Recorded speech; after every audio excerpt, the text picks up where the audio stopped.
If you feel powerless over your day-to-day finances, this video is for you. I will be sharing 5 simple steps to budgeting to help you improve your relationship with money. Hi, my name is Kayla. If you're new here, this channel is all about building a life of freedom through financial freedom. Budgeting is not boring, it is not about restrictions, and it is not about taking fun out of your life. Instead, in my experience, budgeting can be exciting. It gives you insights into your spending behaviors, it clarifies what you really value, it empowers you to confidently make responsible spending decisions, and it allows you to be present and enjoy more of your life because money worries are not taking up your mind space. Budgeting has been a crucial habit enabling me to achieve my money goals. I've been doing this for many years, and based on what I've learned, I have distilled 5 simple steps and created templates that you can use immediately to take control of your money. Step 1 is to understand. The goal is to know your money inflows and outflows. Before you can control something, you need to fully understand it. You need to know everything, including the unconscious spending habits that are so entrenched in your routine that they fly under your radar. The only way to do this is to record every single inflow and outflow. For inflows, record the date and the amount that was credited and the source of income, whether it came from your day job or side hustle or investments, for example. For outflows, record the date of expense, the amount spent, a description of purchase, and the name of the shop. Also, sort them into broad categories such as food, gifts, transportation, and taxes. Do this for at least a month. This is a time to purely record the data without any self-judgment. As a tip, if your inflows and outflows are all digital, an easy way to get the data is to refer to your bank and card statements. If you transact in cash, then you would need to manually record your inflows and outflows. I have a simple Excel template for this step that you can use. Here's an example of how it would look like when you start recording. There is a simple formula at the end of the table to tabulate the total inflow and outflow based on the data you key in. Step 2 is to clarify and prioritize. The goals of this step are to clarify the motivation behind every expenditure, to know what you truly value, and to identify areas to prioritize and deprioritize, especially if your inflows are not covering your outflows, or if you are not satisfied with how much you have left over at the end of each month. Spending your hard-earned money on things you don't truly value is the surest way to feel out of control with your money. Sometimes our spending behaviors could be subconsciously driven by peer pressure or emotionally driven by a need for something external to distract us from the deeper problems within ourselves. Clarifying your motivations allows you to evaluate whether you are putting your money towards something you really value or not. This is a deeply personal process, and the insights you derive can help you pinpoint with confidence what exactly to prioritize and to deprioritize. In the first step, I said to withhold self-judgment. In this step, we will lay on the judgment and dig deep within ourselves. From the data you collected in step 1, identify your needs and wants. Needs are things that you definitely require to survive, such as food, shelter, and transportation, as well as things that you need to pay, such as taxes. Wants are things that you would like to have that are not essential for survival, such as vacations and upgrading to a new phone when the current one is working fine. If you did the tracking for a month, it's likely that there are some expenses that come up once or a few times a year that may not be captured in that month, such as insurance payments if you pay annually and vacations. Factor these things in when identifying what's a need and what's a want for yourself. Do note that needs can sometimes overlap with wants. For example, you need transportation to get to work, but you don't need to take private transportation all the time when public transportation is available. You need food to survive, but you don't need to dine out at restaurants frequently when groceries from the supermarket is the bare minimum you need. What's considered a need can differ for different people. For instance, if you live in an area that is not well serviced by public transportation, then private transportation could be a need for you. In general, the idea is that the motivation behind needs is for survival. I have a template that you can use for this exercise as well, and here's what it will look like when you start filling it in. After you have sorted out your needs and wants, look at your list of wants and identify those that you really want to have, can have less of, and can live without. To figure out where your wants should go, ask yourself some of these questions. Why did I want to make the purchase? How did I feel before the purchase, immediately after, and a week or month later? If it's something to be used, was it used enough or left aside and forgotten after a few times? Are there cheaper or even free alternatives that could bring me an equal amount of joy? This exercise is about aligning your spending with what brings true value to your life. Your responses to these questions can help you understand the motivation behind your wants and allow you to prioritize the things that really matter to you by deprioritizing and cutting out those that don't really matter. To share a personal example, I used to buy a lot of clothes even though I had enough to last a couple of laundry cycles, and there were always undercurrents of guilt when I was queuing at the checkout counter.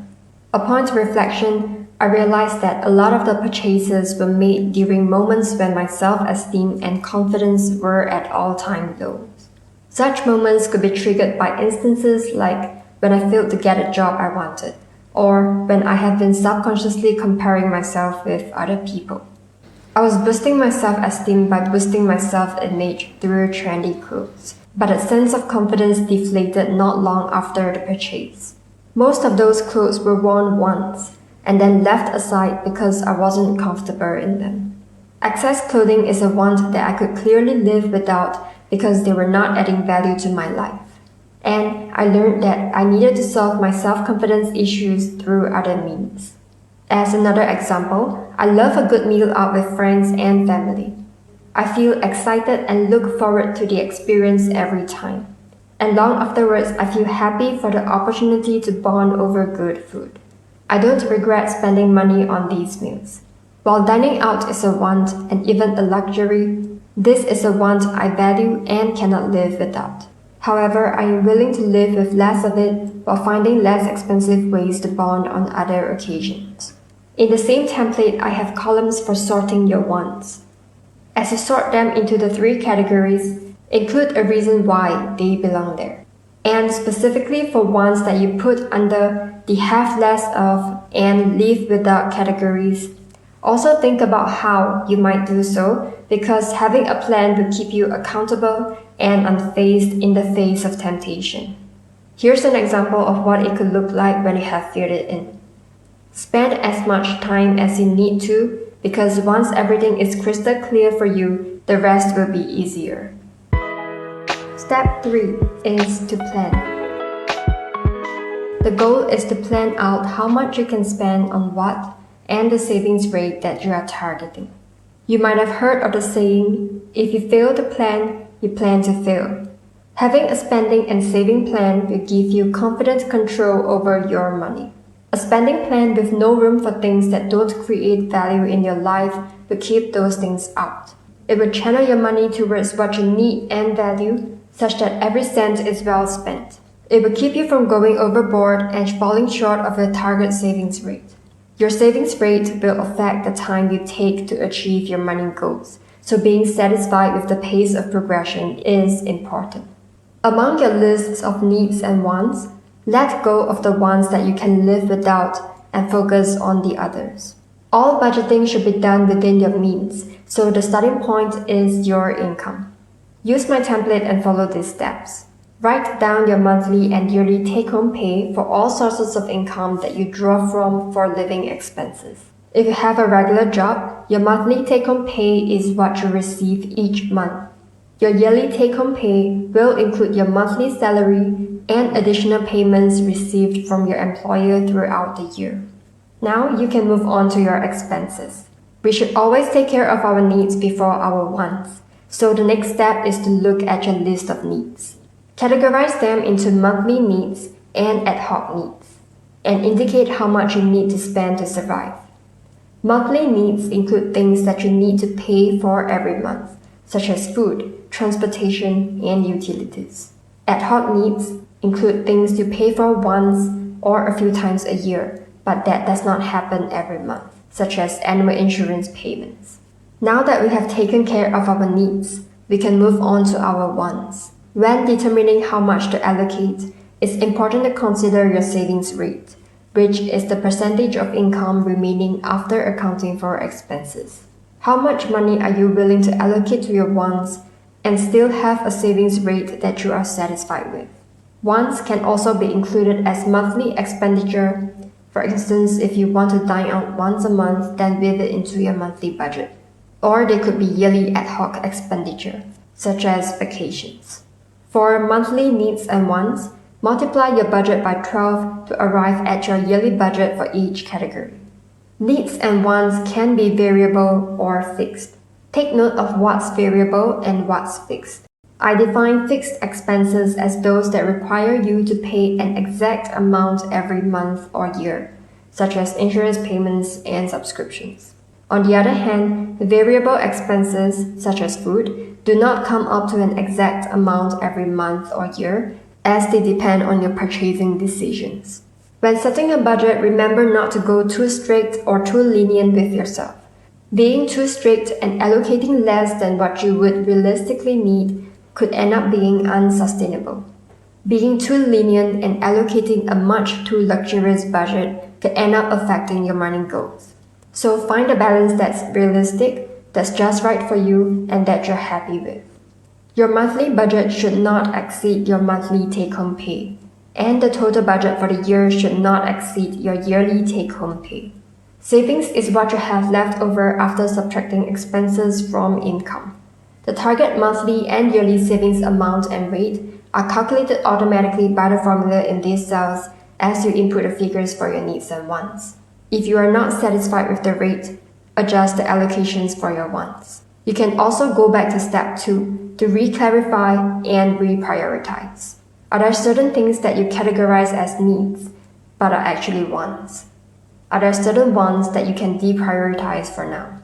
A rough rule of thumb to budgeting is to allocate 50% for needs, 30% for wants, and 20% for savings. If your income allows, you can even aim for a higher savings rate to reach your goals faster. This would also be a good time to plan where you want your savings to go, such as an emergency fund if you do not already have one, and investments. When every dollar has a home, you are less likely to tap on your savings on impulse. Step 4 is to track. The goal is to know whether you are spending within your plan and to make adjustments to your spending behavior if needed. When you have a mechanism to track, it frees your mind from the worries of potential overspending and gives you peace of mind to go about your day-to-day activities. Tracking involves recording your inflows and outflows throughout the month and year. I found it helpful to have in one glance all the figures I need to keep on top of. So the template I've created for tracking looks like this. It has an overview tab where you record all the information about your income, expenses, and savings throughout the year. For income, include all your income sources on the left and how much you receive from each source every month on the right. For expenses, they are split into monthly expenses and ad hoc expenses. You can note down the amounts you plan to spend for each category in the columns on the left and key in the expenditure throughout the year on the right. For monthly variable expenses, I have created separate spreadsheets for each month of the year. Monthly variable expenses tend to have more buying decision points and a larger number of transactions as compared to fixed and ad hoc expenses. For instance, insurance payments are fixed expenses, and the only decision point was when choosing a policy that works for your needs, after which the payments are fixed and there are no other decision points. On the other hand, food is a variable expense. We need to eat every day and every mealtime is a decision point. Shall I use the groceries I bought earlier in the week, or shall I grab a takeout on the way home? Acts of impulse or temptation at these decision points can easily push our variable expenses beyond our budget. This is why this template allows you to closely track every transaction made within each category of your monthly variables. You can input your allocated budget at the top, track the total amount spent, and how much is remaining as you progress through the month.